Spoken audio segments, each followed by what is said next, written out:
Rambol sa tunga sa duwa ka grupo sa mga pamatanon sa Bago City nakuhaan sa video. Si Aileen Pedreso nakatuto.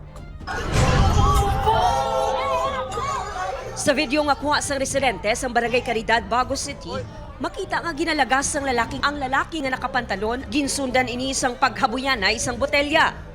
Natumba ang lalaki kag dito na ginpulihan kastigo, nagwa sa investigasyon sang Bago City Police nga nagsinuyay ang magtimbang nga grupo tubtob naglabot sa rambol.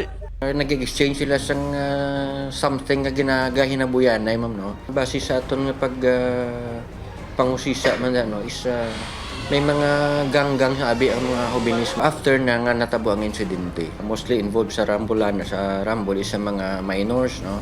Kalabanan sa mga imbolbado sa insidente nakainom, bangod nagselebra sang piyesta ang barangay sa natabo ang insidente. Kaya gulpi na nang sinambunot na ng tao mo. Hubog na naman. Yung in-check man tanamon, di taga dire. Ang kabataan mong gamay pa, plahubog na. Tidaso nang ginapanghamba nila sa isa din, wala naman nakabalo. Natala na ang ipatawag sa barangay ang mga imbolbado, lakip na ang mga pangayaw.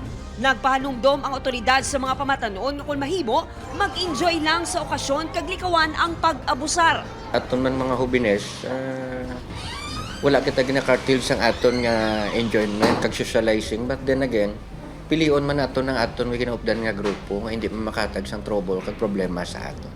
Upod kay Romel Porquia, Aileen Pedreso. 1 Western Visayas.